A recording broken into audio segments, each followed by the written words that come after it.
Mickaël, à l'approche du 14 juillet, jour de la fête nationale, les autorités se retrouvent confrontées à une difficulté, la panne mémorielle. Qu'est-ce que ça veut dire, la panne mémorielle ? Eh oui, écoutez, mercredi, cette semaine, s'est tenu un colloque à l'école militaire avec pour thème, alors attention, perspective mémorielle auquel le monde combattant sera confronté. Presque un sujet de bac, qu'on peut résumer ainsi.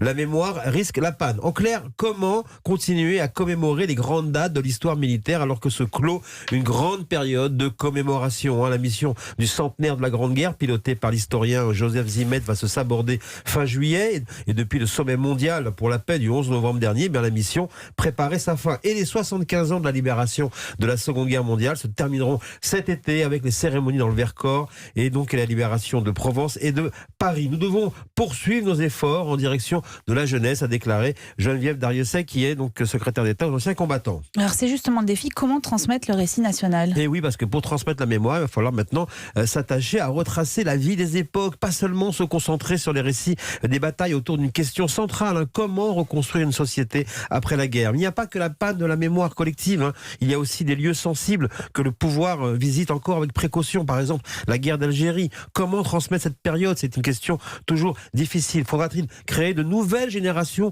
d'anciens combattants à partir des fameuses OPEX de l'armée, des opérations donc extérieures qui charrient toujours leur lot de drames et d'actions héroïques. D'ailleurs, on remarque que ces fameuses opérations militaires sur des théâtres lointains et dangereux font déjà l'objet de plusieurs fictions au cinéma et en série. Et d'ailleurs, c'est pas anodin avec notre vie en série. Les légendes s'écrivent aussi en temps réel. Au début du mandat, Emmanuel Macron avait donné pour mission à sa plume Sylvain Faure le soin de bâtir le quinquennat mémoriel autour d'événements historiques. En début d'année, le conseiller a quitté l'Élysée.